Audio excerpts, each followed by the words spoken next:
Ben 10 classic से alien force, फिर ultimate alien और उसके बाद ओमनीवर्स और आखिर में हमें मिला बेन 10 रीबूट। ये वो सीरीज है जो सब कुछ वापस बेसिक लेवल पर ले आई, लेकिन थोड़ी बच्चों वाली वाइब के साथ। माना कि ये सबसे एवरेज सीरीज है, लेकिन मैंने पूरी देखी है और सच कहूं तो ये फनी तो है, भले ही ये ओरिजिनल वाली सीरीज के मुकाबले पानी कम चाय हो। तो चलो बेन 10 रीबूट का रिकैप करते हैं स्टार्टिंग से लेकर एंड तक।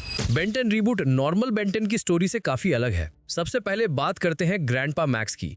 हम सबको याद है कि वो ओरिजिनल सीरीज में कैसे थे, समझदार, गहरी और मीनिंगफुल बातों से भरे हुए, और उनकी बैक स्टोरी डिटेल से पैक थी, लेजेंडरी प्लम्बर्स में से एक होने से लेकर एक एलियन से शादी करने तक। लेकिन अफसोस, रीबूट में ये सब कुछ पूरी तरह से गायब है। यहाँ ग्रैंडपा मैक्स बस एक फनी कैरेक्टर, ना कोई बैक स्टोरी, ना प्लम्बर्स और ना ही उस पुरानी समझदारी की झलक, बल्कि उनका बिहेवियर इतना ज्यादा बच्चों वाला हो गया है कि कभी कभी बेन और ग्वेन उनसे ज्यादा स्मार्ट लगते हैं। अब बात करें केविन की, तो केविन स्कूल में एक अनपॉपुलर बच्चा था जो एक मुश्किल घरेलू जिंदगी से गुजर रहा था, जब तक एक दिन उसे एक अजीब सा सपना नहीं आया। केविन या शायद एक इंस्पिरेशन ओमनीट्रिक्स डिजाइन करने की, और उसने सच में इसे बना लिया। लेकिन यहाँ एक ट्विस्ट है, ये असल में उसका आइडिया नहीं था। विलगैक्स उसे सिग्नल्स भेज रहा था, उसे बनाने के लिए गाइड कर रहा था। अब बात करते हैं कि बेन को ओमनीट्रिक्स कैसे मिली थी। ओरिजिनल सीरीज में बेन को ओमनीट्रिक्स कैसे मिली थी ये हम सब जानते हैं, लेकिन रीबूट में शो कभी नहीं बताता कि ये उसकी कलाई पर कैसे आई। हमें जो स्टोरी मिली वो ये थी, दूर एक प्लेनेट गैल्विन प्राइम पर पूरी गैलेक्सी के सबसे स्मार्ट बींग्स रहते थे। उनकी नॉलेज की भूख ने उन्हें फ्लाइंग ड्रोन्स बनाने पर मजबूर किया, जो यूनिवर्स में घूमते थे, अनलिमिटेड सितारों से डीएनए कलेक्ट और स्टोर करते थे। ये सारा अनमोल डेटा उनके विशाल सेंट्रल कंप्यूटर में स्टोर था, जो कॉस्मिक नॉलेज का अल्टीमेट हब था। फिर अचानक एक पावर आउटेज हुआ जिसने उस सारी वैल्यूएबल इंफॉर्मेशन को मिटाने का खतरा पैदा कर दिया। वजह पैरासाइट्स, जो कंप्यूटर की एनर्जी पर जीते थे। खुशकिस्मती से एक रोबोट ने आगे बढ़कर पैरासाइट्स को भगा दिया। यह प्लेनेट एज़मुथ का घर था। जब उसने एक ठंडे खाली चांद को रोशनी से भरी जगह पर बदलने की कोशिश की तो उसका जहाज उससे टकरा गया। उस एक्सीडेंट ने उसकी टेक को पूरे प्लेनेट पर फैला दिया, जिससे वो जगह अपग्रेड जैसे दिखने वाले क्रीचर से भर गई। और हाँ, ये वही प्लेनेट है जहां से अपग्रेड आया था। जब एज़मुथ बस एक यंग जीनियस था, पूरी गैलेक्सी में फेमस और हर जगह पसंद किया जाता था, वो छुपके से ओमनीट्रिक्स बना रहा था। काम करते वक्त उसकी मुलाकात एक और यंग प्रोडिजी से हुई जिसका नाम विलगैक्स था, और उसने उसे अपना स्टूडेंट, अपना अप्रेंटिस बनाने का फैसला किया। लेकिन विलगैक्स के प्लान्स कुछ और ही थे। वो यूनिवर्स पर राज करने के लिए ओमनीट्रिक्स चाहता था। एज़मुथ को यह मंजूर नहीं था। उसने वॉच को कोड किया कि वो सिर्फ उसके टेलीपैथिक कमांड्स पर ही रिस्पॉन्ड करे, और विलगैक्स का आधा डीएनए ओमनीट्रिक्स के अंदर फंसाकर उसे एक ऐसे प्लेनेट पर भेज दिया जहां ज्यादा स्मार्ट लोग नहीं रहते थे। वहां से वो उस पर नजर रखता रहा, और इस तरह वॉच आखिरकार बेन टेनिसन नाम के एक बच्चे के पास पहुंची। आखिर में एज़मुथ को नल वॉइड में भेज दिया गया, बिना परमिशन के एक सीक्रेट वेपन बनाने की सजा में। लेकिन यहाँ एक ट्विस्ट है, ओमनीट्रिक्स पाने वाला पहला शख्स बेन नहीं था, वो भविष्य से आने वाला बिली बिलियंस था, जो उसे चुराने आया था। बेन को डिस्ट्रॉय करके सारी पावर खुद लेने की प्लानिंग कर रहा था। खुशकिस्मती से फ्यूचर बेन सही टाइम पर आ गया और सब कुछ ठीक कर दिया, ताकि ओमनीट्रिक्स ओरिजिनल बेन के पास ही पहुंचे। विलगैक्स फिर भी हार नहीं मारा था। उसने वॉच को वापस लाने के लिए ड्रोन्स का एक झुंड भेजा, क्योंकि उसका आधा डीएनए अंदर था, जिससे ओमनीट्रिक्स आधी जिंदा थी। ड्रोन्स ने उसे ढूंढ लिया, लेकिन बेन ने उन्हें सबको डिस्ट्रॉय कर दिया। यहीं से उसका असली एडवेंचर शुरू हुआ, जिसमें वो एलियंस की पूरी लाइनअप में ट्रांसफॉर्म हुआ। अब बात करते हैं एक्चुअल कार्टून एपिसोड्स की। एपिसोड्स तो बहुत सारे हैं, लेकिन सच कहूं तो ज्यादातर बस रैंडम फिलर हैं। कोई रियल स्टोरी बिल्डअप नहीं है। फिर भी कुछ मेन है जो अलग दिखते हैं, और हम यहीं पर उनकी बात करेंगे। एपिसोड्स के दौरान हमने ओरिजिनल सीरीज के क्लासिक विलन्स की वापसी देखी, साथ ही रीबूट के लिए यूनिक नए विलन्स भी। शुरू में हम दो बिल्कुल नए विलन से मिलते हैं, मोरिस और सिडनी। ये लोग रस्ट बकेट को चुराने का प्लान बनाते हैं।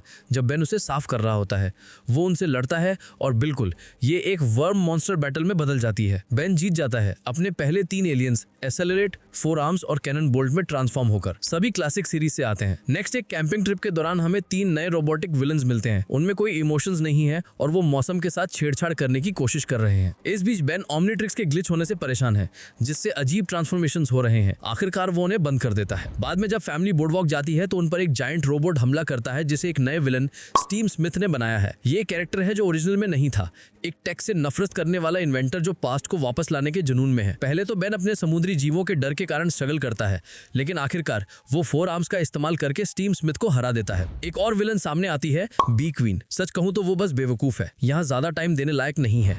फिर आती है क्रेजी बेबी सीटर, हाँ वही जिसने बेन और ग्वेन को बच्चा बना दिया था। बच्चों को छोटा करके खुद को जवान रखने का प्लान बना रही थी, बिल्कुल नई और अजीब। ग्वेन की बात करें तो यही वो जगह है जहां वो मैजिक स्टाफ उठाती है, लकी गर्ल बन जाती है। ये पार्ट असल में थोड़ा एक्साइटिंग था, बिल्कुल क्लासिक सीरीज की तरह, लेकिन अफसोस वो इसके बारे में तुरंत बाद ही भूल गए। हैक्स भी वापस आता है, अभी भी अपना डार्क होरा बनाए रखे मैजिक स्टाफ के पीछे पड़ा है, लेकिन पहले की तरह वो फेल हो जाता है। और बिल्कुल ज़ोम्बोज़ो भी वापस आता है, एक बैडमिंटन मैच के दौरान ग्रैंडपा मैक्स के पुराने दोस्तों के साथ। ज़ोम्बोज़ो खिलाड़ियों और ऑडियंस दोनों के माइंड्स को कंट्रोल करने की कोशिश करता है। मैक्स और उसकी टीम की बदौलत वो उसे रोक देते हैं। उसके बाद अनीमो प्लांट को मॉन्स्टर्स में बदलने की कोशिश करता है और ग्रैंडपा मैक्स को भी किडनैप कर लेता है उसे एक मॉन्स्टर बनाने के लिए। लेकिन एक लंबी फाइट के बाद बेन उसे उसके पास्ट का एक टुकड़ा दिखाता है और इससे वो रुक जाता है और आखिरकार पकड़ा जाता है। रीबूट में सच कहूं तो उसकी कोई खास बैक स्टोरी नहीं है, हमें बस इतना पता है कि वो एक नॉर्मल बच्चा था जिसे साइंस से प्यार था और एक जाने माने साइंटिस्ट के अंडर काम करता था। बाद में उसने म्यूटेटेड एनिमल से चलने वाला एक फार्म बनाया जिसे वो एनिमल फार्म कहते हैं। मेन इवेंट से लगभग 5 साल पहले वो एक वेटनरी मेडिसिन में रिस्पेक्टेड रिसर्चर था। उसने अपना दिमाग खो दिया जब उसने एनिमल डीएनए के साथ छेड़छाड़ शुरू कर दी सुपर क्रीचर्स बनाने की कोशिश में। उसका करियर उसी पल खत्म हो गया जब उसके एक्सपेरिमेंट्स एक्सपोज हो गए। उसने वेरिटीज प्राइज जीतने का सपना देखा था जो वेटनरी साइंस में एक बहुत बड़ा अवार्ड है, लेकिन ये सम्मान डॉक्टर कैली नाम के एक दूसरे डॉक्टर को मिल गया। उस फेलियर ने उसे पागल कर दिया, वो 5 साल के लिए गायब हो गया। फिर आती है चार्मकास्टर। अब रिकास्ट में वो ओरिजिनल जैसी बिल्कुल नहीं है, वो हैक से बिल्कुल रिलेटेड नहीं है। सीजन 1 में कोई फैमिली टाइज नहीं, यहाँ पर वो बस एक इंडिपेंडेंट विलन है जिसका एक मजाकिया अंदाज है, कोई बैक स्टोरी नहीं। एक और नया विलन सामने आता है, टिम्बक्टू। ये बंदा हीरो बनने की कोशिश करता है लेकिन चुपके से डिजास्टर्स पैदा करके उन्हें सबको बचाकर अच्छा दिखना चाहता है। फिर है लग्रेंज, एक काफी बेसिक विलन। वो इलीगल स्ट्रीट रेसेस के जरिए उथल पुथल फैलाता है, बेन की रेस कैर को डिस्ट्रॉय कर देता है। फिर बेन को उसे हराने के लिए अपग्रेड का इस्तेमाल करना पड़ता है। हमें एक छोटे से विलन्स का ग्रुप भी मिलता है, बाइकर एनिमल्स, जो एक गोल्फ कोर्स को डिस्ट्रॉय करने की कोशिश करते हैं।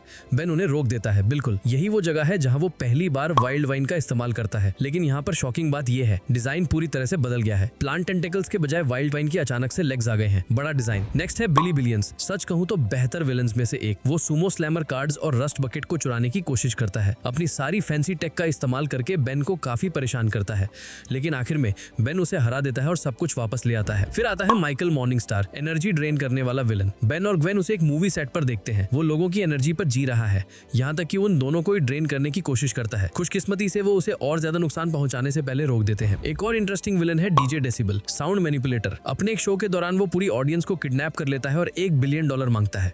पोर्टलैंड को समुद्र में डुबा देने की धमकी देता है। बेन बीच में आता है और भले ये मुश्किल था वो उसे रोकने में कामयाब हो जाता है। मेरा पर्सनल फेवरेट यहाँ पर जिंगो है। वो सच में एक टीवी स्क्रीन से बाहर आता है और पहले तो वो बेन के साथ घूमता है, लेकिन जल्द ही उसकी कॉमेडी कंट्रोल से बाहर हो जाती है। बेन आखिर में उसे लॉजिक से हरा देता है। ये एपिसोड क्लासिक बेन 10 के गेम ओवर के बहुत करीब लगा जब बेन एक सुमो स्लैमर वीडियो गेम के अंदर फंस गया था। अब सीजन 1 का बाकी हिस्सा बेसिकली एक साइकिल है।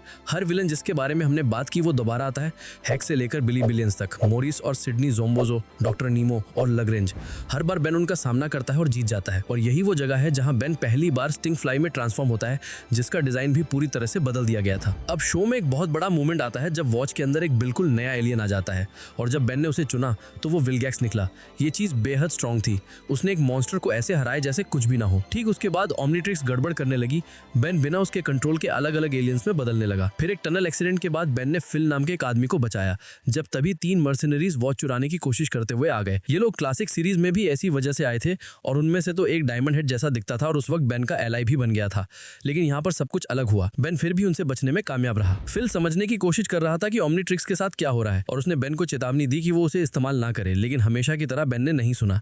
वो फिर से विलगैक्स में बदल गया जब तक कि ये मिस्टीरियस फिगर सामने नहीं आया। पता चला कि ये सच में विलगैक्स का आधा हिस्सा था, वही जिसके बारे में हमने पहले बात की थी। उसने बेन को धोखा दिया, ओमनीट्रिक्स चुराई, पूरा विलगैक्स बन गया और चीजें तोड़ना फोड़ना शुरू कर दिया। वो मर्सिनरीज मदद के लिए आगे आए, लेकिन विलगैक्स बहुत स्ट्रॉन्ग था, उसने बेन को कुचल दिया, वहां से निकल गया और गायब हो गया। जब उन्होंने उसे ट्रैक किया, बेन उसके पीछे गया और हमें एक जबरदस्त एपिक बैटल देखने को मिली। विलगैक्स अभी भी ओवर पावर कर रहा था, लेकिन बेन अपग्रेड में बदल गया, एक शिप के साथ मर्ज हो गया, उसे उड़ा दिया और इस तरह सब कुछ खत्म हुआ। और ये क्लासिक वर्जन के सीजन 1 के एंड की तरह ही था, बस कुछ बड़े ट्विस्ट के साथ। उसके बाद बेन और टीम देश भर में अपने यूजुअल एडवेंचर्स पर वापस चले गए, अलग अलग विलन्स को हराते हुए। लेकिन क्योंकि विलगैक्स अर्थ पर फंस गया था, तो उसने अनीमो के साथ टीम अप किया बेन की वॉच से डीएनए निकालने के लिए। उसने बाद में अनीमो को धोखा दिया, जाहिर है, लेकिन जब उन्होंने ये करने की कोशिश की तो ओमनीट्रिक्स में एक ग्लिच हो गया, एक ऐसा ग्लिच जिसके परिणाम बाद में सामने आने वाले थे। अच्छी बात यह थी कि उस ग्लिच ने बेन के कुछ ट्रांसफॉर्मेशंस को और पावरफुल बना दिया। आखिर में बेन को टीम अप करना पड़ा विलगैक्स से लड़ने के लिए। एक लंबी लड़ाई के बाद उन्होंने मिलकर उसे हराने में कामयाबी हासिल की। वहां से बेन ने अपने एडवेंचर जारी रखे, लेकिन इस बार इवॉल्व्ड एलियन फॉर्म्स के साथ। उन्होंने हर तरह के विलन से लड़ाई की, जिसमें हेक्स भी शामिल था, जिसे बेन को मारने का मौका मिला, लेकिन उसने नहीं मारा। पता चला कि उसका एक कोड था, एक बच्चे को मारने से इनकार करना। बाद में ड्रोन्स ने टीम पर हमला किया और पता चला कि विलगैक्स उनके पीछे था। उसने पहले ही एक एडवांस्ड एयरशिप बना ली थी। बेन ने उसे रोकने की कोशिश की, फेल हो गया और विलगैक्स बच निकला। एक और नया विलन सामने आया, किंग कॉयल। ये तब हुआ जब बेन और ग्वेन एक एनिमल केयर सेंटर में थे। किंग कॉयल के पास सांपों को कंट्रोल करने की अजीब पावर थी। पहले तो बेन उनसे बहुत डरता था, लेकिन आखिर में उसने अपने डर पर काबू पाया और कॉयल को हरा दिया। सच कहूं तो वो एक बोरिंग विलन था। फिर जब टीम एक ट्रेन में सफर कर रही थी, बाउंटी हंटर्स आ गए, ओमनीट्रिक्स छीनने की कोशिश कर रहे थे। एक बड़ी फाइट हुई और बेन ने बड़ी मुश्किल से उन्हें हराया। एक हंटर तो डायमंड हेड जैसा दिखता था। उन्होंने ट्रेन को लगभग कंट्रोल से बाहर कर दिया था, लेकिन बिल्कुल बेन ने उसे सही समय पर रोक लिया। पिछले पार्ट में हमने बेन 10 रीबूट के सिर्फ ट्रेलर ही देखा, जिसमें थोड़ा बहुत कैरेक्टर से मिलना जुलना था। अब असली स्टोरी शुरू होती है। सीजन 2 और 3 दो चीजों के बारे में है, रिवेंज और राइवल्स। हर पुराना विलन डबल पावर के साथ वापस आएगा और आखिरकार एंट्री होगी ओजी विलगैक्स की और बेन के सबसे बड़े दुश्मन केविन 11 की, अपनी खुद की ट्विस्टेड ओमनीट्रिक्स के साथ। तो चलो बेन 10 रीबूट पार्ट 2 शुरू करते हैं। King Koil, the circus bros, Jingo, Charmcaster, the robot brothers, Steam Smythe और बिल्कुल डॉक्टर एनिमो। लेकिन असली खतरा विलगैक्स था, जो ज़ोम्बोज़ो के साथ मिलकर एक ग्लोबल हिप्नोसिस डिवाइस बना रहा था। उन्होंने ओमनीट्रिक्स चुराने के लिए बेन पर हमला किया, एलियंस की एक आर्मी बनाने के अपने प्लान का ऐलान करते हुए, जबकि इंसानों को ब्रेन वॉश कर रहे थे। लेकिन कोई हैरानी नहीं, एक ब्रूटल फाइट के बाद बेन ने प्लान रोक दिया और विलगैक्स की शिप से बच निकला। और याद है हमने शुरू में कैसे बात की थी कि बेन को ओमनीट्रिक्स कैसे मिली? यहाँ क्रेजी पार्ट है। बिली बिलियंस के साथ एक फाइट के दौरान उसने बेन की वॉच पर एक लेजर से ब्लास्ट किया, जिससे एक टाइम पोर्टल खुल गया, जिसने बेन को ठीक उस दिन वापस भेज दिया जब उसे पहली बार वॉच मिली थी। तभी फ्यूचर बेन की ओमनीट्रिक्स गायब हो गई, क्योंकि बिली यंग बेन तक पहले पहुंच गया। उसने 4 आर्म्स में ट्रांसफॉर्म होकर उससे फाइट भी की। चीजें पूरी तरह से केओटिक हो गईं। सब अलग अलग टाइमलाइंस में बिखरे हुए ऑल्टरनेट फॉर्म्स में बदल रहे थे। ये पूरा मेस था, लेकिन हमेशा की तरह ग्वेन ने दखल दिया। उसने ओमनीट्रिक्स को सही टाइमलाइन के ओरिजिनल बेन को वापस लौटा दिया और बस उसी तरह टाइम लूप बंद हो गया, क्राइसिस खत्म हो गया और बैलेंस वापस आ गया। यहां से कार्टून में चीजें क्रेजी हो जाती हैं। बेन और ग्वेन एक गो कार्ट रेस में हिस्सा लेते हैं, लेकिन अचानक से एक विशाल रोबोट पार्टी क्रैश कर देता है। उस पल बेन के दिमाग में एक आवाज आती है, शॉक रॉक में ट्रांसफॉर्म हो। वो ऐसा करता है, रोबोट को तोड़ देता है, लेकिन फिर उसे एहसास होता है कि विलगैक्स पूरे टाइम अंदर ही था। बेन उसे एक एनर्जी केज में बंद कर देता है, लेकिन विलगैक्स उसे चेतावनी देता है, आवाजों को मत सुनो। बिल्कुल, बेन हमेशा की तरह इसे इग्नोर कर देता है। बाद में नींद में चलते हुए बेन अनजाने में एक विशाल रोबोट बना लेता है, जो उसके खिलाफ हो जाता है। फाइट के दौरान बेन फिर से शॉक रॉक में बदलता है और इस बार वो जानबूझकर विलगैक्स को उसकी कैद से आजाद कर देता है। विलगैक्स चिल्लाता है, ऐसा मत करो, लेकिन बेन पीछे हटने से मना कर देता है और उस डिसीजन से एक सिग्नल स्पेस में चला जाता है। बड़ा खुलासा, शॉक रॉक की स्पीशीज फुलमिनी अर्थ पर हमला करने आ रही है और यहाँ ट्विस्ट ये है, बेन और विलगैक्स को पहली बार टीम अप करना पड़ता है, दुश्मन का दुश्मन आखिरकार। इन्वेजन को रोकने का एक ही तरीका है, ओमनीट्रिक्स के अंदर से। साथ में वो अंदर जाते हैं, केओस से लड़ते हुए गेटवे तक पहुंचते हैं, लेकिन फिर बूम, ग्लिच सामने आता है। एक मिस्टीरियस फिगर जो बेन 10 का ही एक वर्जन लगता है। ग्लिच समझाता है कि ओमनीट्रिक्स के अंदर एक ग्लिच है जो विलगैक्स की पहले की छेड़छाड़ के कारण हुआ है, इसलिए बेन को वो अजीब एलियन अपग्रेड्स मिल रहे थे। ग्लिच एक बेन जैसा फॉर्म लेता है ओमनीट्रिक्स को रिपेयर करने की कोशिश करते हुए, और उसके बाद फुल मिनी लीडर अंदर घुस जाता है, गेट को जबरदस्ती खोलने की कोशिश करते हुए। एक ब्रूटल बैटल शुरू होती है और लीडर सच में बेन के माइंड पर कंट्रोल कर लेता है। विलगैक्स दखल देने की कोशिश करता है, लेकिन उसे वॉइड में भेज दिया जाता है। गेट खुल जाता है, फुल मिनी सोल्जर्स बाहर आने लगते हैं। इस बीच ग्वेन और मैक्स एक कार को सीधा ओमनीट्रिक्स में घुसा देते हैं, बेन का सामना करने और उसे नॉर्मल करने के लिए सही समय पर पहुंचते हैं।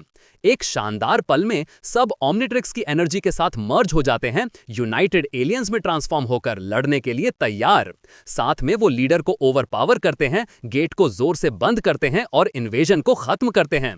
इसके बाद ग्लिच रस्ट बकेट के साथ फ्यूज हो जाता है, उसे एक बिल्कुल नए हाईटेक फैमिली राइड में बदल देता है। सीजन 3 शुरू होता है, लेकिन सच कहूं तो ज्यादातर एपिसोड्स बस विलन्स की वापसी हैं जो फिर से हार जाते हैं। फिर भी कुछ की हाइलाइट्स हैं। पहला, फैमिली को एक प्लेन मिलता है तो दुनिया घूमना आसान हो गया। बेन की वॉच पर नए एलियंस आते हैं और हमें फॉरएवर नाइट का पहला लुक मिलता है। लेकिन सबसे बड़ा ट्विस्ट, केविन अपनी खुद की मेस्ड अप ओमनिट्रिक्स के साथ डेब्यू करता है जिसमें ट्विस्टेड एलियंस भरे हैं। और हाँ, वो अभी भी बेन से नफरत करता है। दोनों टकराते हैं और उस फाइट में बेन पहली बार ह्यूमंगसॉर बनता है। इसका अंत केविन के एक नदी में गिरने से होता है, जबकि फॉरएवर नाइट चुपचाप देख रहा होता है। जल्द ही नाइट केविन को रिक्रूट करता है, ग्वेन के खिलाफ इस्तेमाल करने की धमकी देता है। केविन सच में बेन को वॉर्न करने की कोशिश करता है, लेकिन बेन उसे टाल देता है और वो बुरी तरह से लड़ते हैं। आखिरकार उन्हें ग्वेन को बचाने के लिए टीम अप करना पड़ता है और ये साफ है कि केविन को उस पर थोड़ा क्रश है। फिर चार्म कैस्टर केविन पर कंट्रोल कर लेती है, उसे बेन से लड़ने पर मजबूर करती है। उसका मैजिक उसे एक भयानक एलियन फ्यूजन में म्यूटेट कर देता है, बिल्कुल वैसा ही जैसा ओरिजिनल सीरीज में हुआ था। बेन की मदद से केविन आजाद हो जाता है और उस पॉइंट से आप उनकी राइवलरी को दोस्ती के करीब बदलते हुए महसूस कर सकते हैं। बाउंटी हंटर्स वापस आते हैं, लेकिन इस बार बेन उनमें से एक टेट्रैक्स के साथ टीम बनाता है दूसरे दो के खिलाफ। साथ में वो जीत जाते हैं, बिल्कुल क्लासिक टाइमलाइन की तरह। उसके बाद केविन फॉरएवर नाइट के ऑर्डर्स पर रस्ट बकेट चुराने की कोशिश करता है, लेकिन आखिरी पल में उसे धोखा दे देता है। नाइट खुद सामने आता है, बेन और केविन को फिर से एक साथ होने पर मजबूर करता है उसे पीछे धकेलने के लिए। जैसे जैसे वक्त गुजरता है, केविन सच में बेन के साथ कोऑपरेट करना शुरू कर देता है। बाद में बेन फॉरएवर नाइट से लेजेंडरी सैमुराई स्वॉर्ड के लिए लड़ता है, सिर्फ ये एहसास करने के लिए कि वो बस एक नकली है। चीजें कुछ देर फिलर एपिसोड्स के साथ चलती हैं, जब तक बेन अचानक गायब नहीं हो जाता। ग्वेन और मैक्स फिल से उसे ढूंढने में मदद मांगते हैं। इस बीच फॉरएवर नाइट चुपके से हर उस विलन को इकट्ठा कर रहा है जिसका बेन ने कभी सामना किया है, एक टेबल पर। और हैरान करने वाली बात, बेन खुद भी उनमें शामिल है। मास्टर प्लान, एक टाइम गेट खोलना जो पास्ट में एलियंस के साथ सारे कॉन्टैक्ट तोड़ देगा, ओमनिट्रिक्स को हिस्ट्री से मिटा देगा। पहले तो बेन फॉरएवर नाइट के साथ लड़ता है, उसे केविन और दूसरों से बचाता है, लेकिन जब सच सामने आता है वो साइड बदल लेता है। पास्ट में नाइट से लड़ता है, जबकि ग्वेन और मैक्स प्रेजेंट में विलन से लड़ते हैं। आखिर में केविन खुद को कुर्बान कर देता है, फॉरएवर नाइट को हराता है और सबको बचा लेता है। उसके बाद फॉरएवर नाइट टीम को किडनैप कर लेता है और बेन को एक ब्रूटल बैटल अरीना के अंदर लड़ने पर मजबूर करता है। आखिर में उसका सामना केविन से होता है, लेकिन एक दूसरे को तोड़ने के बजाय दोनों टीम अप करते हैं, अपना रास्ता बनाते हैं और साथ में बच निकलते हैं। ये पूरा एपिसोड एलियन फोर्स के ग्रज मैच के लगभग आइडेंटिकल लगता है। और सच कहूं तो रीबूट का सीजन 3 एलियन फोर्स के कॉल बैक से भरा है, जैसे बिवेयर द स्कैरक्रो एपिसोड जो कैंप फियर के लगभग वैसा ही है, या हेड्स ऑफ द फैमिली जो क्लासिक के परमानेंट रिटायरमेंट का सीधा पैरेलल है। वो ओरिजिनल सीरीज का मजाक उड़ाने वाले सीन्स भी डालते हैं। इस सीजन का बाकी हिस्सा बस बेन और केविन की रॉकी रिलेशनशिप है, लड़ना, टकराना, फिर एक बड़े खतरे के खिलाफ टीम अप करना। प्रॉब्लम यह है कि ये बहुत बार होता है। और हाँ, ये ओरिजिनल के सीजन 4 की तरह है, जहां केविन एंट्री के पहले ही एपिसोड से उनका दोस्त बन गया था। ठीक है, अब सीजन 4 पर आते हैं। इस बार टीम के एडवेंचर्स अमेरिका से बाहर फैलते हैं। पहला स्टॉप मेक्सिको, जहां बेन एक चिकन और एक सांप को एक भयानक मॉन्स्टर में बदलने से रोकता है। और यहाँ ट्विस्ट ये है, बेन अब एलियंस को स्ट्रॉन्गर फॉर्म्स में इवॉल्व कर सकता है, बिल्कुल अल्टीमेट एलियन की तरह। ये सीजन पूरी तरह से उस वाइब में है, एक स्पेशल की के साथ जो ओमनिट्रिक्स ट्रांसफॉर्मेशंस को बूस्ट करती है, जिसे ग्वेन असल में डिस्कवर करती है। वहां से हम पूरी दुनिया में घूम रहे हैं, रोम, ब्राजील, जापान, इजिप्ट और भी बहुत कुछ। हर एपिसोड रैंडम लगता है, लेकिन थीम साफ रहती है। हर पिछला विलन वापस आता है, हर एक नए प्लान के साथ, एक नए देश में। लेकिन इस बार वो सब हमेशा के लिए पकड़ लिए जाते हैं, जिससे सीजन को एक रियल क्लोजर मिलता है। इस बीच बेन और केविन की दोस्ती मजबूत होती है और ग्रैंडपा मैक्स का बच्चों के साथ बॉन्ड पहले से ज्यादा करीबी महसूस होता है। अब मूवी पर आते हैं। इस पॉइंट पर बेन बस बोर हो चुका है, बार बार वही पुराने विलन से लड़ते हुए। वो एक्साइटेड हो जाता है जब उसे सुनने को मिलता है कि एक मीटियोर सीधा अर्थ की तरफ आ रहा है। आखिरकार फिल बेन को स्पेस ट्रैवल के लिए तैयार करने में मदद करता है, यहाँ तक कि उसे एक नए एलियन फॉर्म के साथ अपग्रेड करता है जो उसे आउटर स्पेस में सांस लेने देता है। लेकिन जब बेन मीटियोर की तरफ लॉन्च करता है, वो कंट्रोल खो देता है और एक पोर्टल के अंदर चला जाता है जो उसे कॉस्मिक फ्रॉग्स की दुनिया में ले जाता है, जहां उस पर विलगैक्स होने का आरोप लगाया जाता है। अर्थ पर वापस मैक्स और ग्वेन केविन से मिलते हैं जो ग्लिचेस और एंटी-ट्रिक्स के साथ स्ट्रगल कर रहा है। स्पेस में बेन को ट्रायल में डाला जाता है। टेट्रैक्स उसे डिफेंड करने आता है, लेकिन बेन को फिर भी वॉइड में भेज दिया जाता है। वहां उसकी मुलाकात एज़मुथ से होती है जो कुछ देर के लिए ओमनिट्रिक्स छीन लेता है। बेन को यह साबित करने के लिए मुश्किल ट्रायल्स पास करने पर मजबूर करता है कि वॉचजिल लायक है। रास्ते में वो क्लासिक एलियन से लड़ता है, चैलेंजेस को पार करता है और आखिरकार टेट्रैक्स की वजह से अर्थ पर वापस आ जाता है। इस बीच पता चलता है कि मीटियोर प्रिय टाइम विलगैक्स को लेकर आ रहा था। वो केविन तक पहुंचता है एंटी ट्रिक्स मांगते हुए, ये दावा करते हुए कि उसने असल में केविन को उसे बनाने के लिए इंस्पायर किया था। विलगैक्स एंटी ट्रिक्स के साथ फ्यूज हो जाता है और बेहद पावरफुल हो जाता है। केविन ग्लिच के साथ मर्ज होकर लड़ता है, लेकिन ये काफी नहीं होता। जब चीजें उम्मीद से परे लगती हैं, बेन समय पर पहुंच जाता है। एक ऑल आउट ब्रॉल के बाद बेन वे बिग को अनलॉक करता है, बैटलफील्ड पर ऊंचा खड़ा होता है और आखिरकार विलगैक्स को हमेशा के लिए हरा देता है। उसके बाद एलियन एक्स अचानक से आ जाता है, बेन पर हमला करता है और ओमनिट्रिक्स चुरा लेता है। ठीक तभी ग्रैंडपा मैक्स प्रकट होते हैं, लेकिन एक बिल्कुल अलग डायमेंशन से। तभी हमें एहसास होता है कि ये ओरिजिनल वर्ल्ड नहीं है और एलियन एक्स हर बेन 10 के वर्जन से हर एक ओमनिट्रिक्स को कलेक्ट करने के लिए डायमेंशंस में घूम रहा है। अब हमारे बेन की बारी है। एलियन एक्स सीधा उसके पास आता है, फाइट शुरू होती है, लेकिन एलियन बेहद पावरफुल है और बेन बड़ी मुश्किल से बच पाता है। लेकिन लगभग तुरंत मैक्स का एक और वर्जन पहुंचता है, सिर्फ तभी एलियन एक्स उन्हें फिर से ट्रैक कर लेता है। एक दूसरी फाइट के बाद एलियन एक्स सच में ओमनिट्रिक्स छीन लेता है। बाद में एक और बेन प्रकट होता है, इस बार ये एलियन फोर्स वर्जन है प्लम्बर्स से। सिवाय इस डायमेंशन के प्लम्बर्स एग्जिस्ट ही नहीं करते, या कम से कम हमने यही सोचा था। फिर भी वो भी एलियन एक्स को नहीं हरा पाता। फिर अल्टीमेट एलियन बेन आता है, लेकिन दोनों के साथ मिलकर भी वो उसके सामने पावरलेस हैं। तभी बेन एक बोल्ड मूव लेता है। वो बैकअप इकट्ठा करने जाता है। वो ओमनीवर्स बेन, क्लासिक बेन और यहां तक कि ओमनिट्रिक्स वाली ग्वेन के साथ वापस आता है, वही वर्जन जो हमने एक क्लासिक एपिसोड में देखा था। अब ये एक ऑल आउट लेजेंडरी शोडाउन है। सब एलियन एक्स के खिलाफ फाइट में कूद जाते हैं और बेन आखिरकार अपनी वॉच वापस लेने में कामयाब हो जाता है। साथ में वो उसे हरा देते हैं। और यहाँ ट्विस्ट ये है, पता चला कि दुश्मन एक और बेन ही था, लेकिन बहुत ज्यादा बूढ़ा। उसने ये सब इसलिए किया क्योंकि विलगैक्स ने उसके अपने डायमेंशन में ग्वेन और मैक्स को मार दिया था। उसके बाद उसने कसम खाई कि ऐसा दोबारा कभी नहीं होगा। तो उसने यूनिवर्सेस में घूमना शुरू कर दिया, हर बेन से हर ओमनिट्रिक्स चुराने लगा। सच कहूं तो ये एपिसोड सीधे तौर पर क्लासिक बेन 10 के लवर्स के लिए फैन सर्विस के तौर पर बनाया गया था और मैंने इसका हर सेकंड एंजॉय किया। उसके बाद हमारे कैरेक्टर्स बड़े हो जाते हैं, ग्वेन यूनाइटेड स्टेट्स की प्रेसिडेंट बन जाती है और किसी तरह वो विलन्स को भी अपनी तरफ कर लेती है। ज़ोम्बोज़ो, हैक्स, सब, यहाँ तक कि केविन जो अब एक एलियन फॉर्म में फंस गया है जिससे वो बच नहीं सकता। ग्वेन और बेन उन्होंने बहुत पहले रास्ते अलग कर लिए थे, लेकिन जब एक नया खतरा अर्थ को मिटाने के लिए आता है, ग्वेन और केविन उसे रोकने की कोशिश करते हैं और उनके पास बेन को मदद के लिए बुलाने के अलावा कोई चारा नहीं होता। उसकी लाइफ एक बहुत बुरी जगह पर है और उसे नफरत है कि ग्वेन अब प्रेसिडेंट है। फिर भी वो मान जाता है और वो टाइम में वापस जाता है अपने यंगर सेल्फ को ओमनिट्रिक्स का इस्तेमाल करने से रोकने के लिए, जिससे वो उस मॉन्स्टर में बदल जाएगा जो आखिरकार फ्यूचर में उनका दुश्मन बनेगा। लेकिन जब वो वापस आते हैं, सब कुछ पहले ही तबाह हो चुका होता है। एक ही रास्ता बचा है जो ब्रूटल है। बेन को उसी क्रिएचर में ट्रांसफॉर्म होना है और उसके अंदर से मर्ज होना है, उसे पूरी तरह डिस्ट्रॉय करना है। वो इसे कर लेते हैं, दुनिया को बचाते हैं और हर कोई अपनी टाइमलाइन में वापस चला जाता है। और अब समर खत्म हो गया है, स्कूल वापसी का समय है। बेन दुखी है, इससे डील नहीं करना चाहता जब अचानक वो जेनरेटर रेक्स से टकरा जाता है। वो पहले एक दूसरे पर भरोसा नहीं करते और बूम, वो लड़ रहे हैं। रेक्स ऑम्निट्रिक्स को भी तोड़ देता है और कुछ अजीब रेडिएशन ब्लास्ट होती है, लोगों को ऑम्निट्रिक्स मॉन्स्टर्स में बदल देती है। फिर एजेंट 6 उन्हें सारे केओस के लिए अरेस्ट करने आता है, लेकिन चीजें और बिगड़ जाती हैं। हेक्स आ जाता है सारे म्यूटेटेड एलियंस को कंट्रोल करके अपनी आर्मी बनाने के लिए।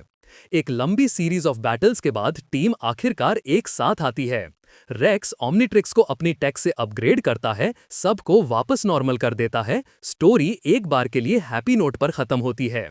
और हाँ, वो एपिसोड बिल्कुल बेंटेन जैसा दिखता था, लेकिन वो असल में जेनरेटर रेक्स का ही क्रॉसओवर था। स्टोरी ओवरऑल मैं कहूंगा एवरेज, शायद वीक की। और ये पूरी सीरीज का रैप है। सच बोलते हैं, इसमें बहुत सारे फन मोमेंट्स और कूल आइडियाज थे। लोगों ने इसे सिर्फ इसलिए नफरत की क्योंकि उन्होंने इसे ओरिजिनल से कंपेयर किया। अगर ओरिजिनल एग्जिस्ट नहीं करता तो मुझे सच में लगता है कि फैंस इसे बहुत ज्यादा पसंद करते। तो ये था बेन 10 रीबूट का फुल रिकैप। उम्मीद है आपको वीडियो पसंद आई होगी। ऐसी और वीडियोस देखने के लिए चैनल को सब्सक्राइब करना मत भूलना। मिलते हैं अगली वीडियो में।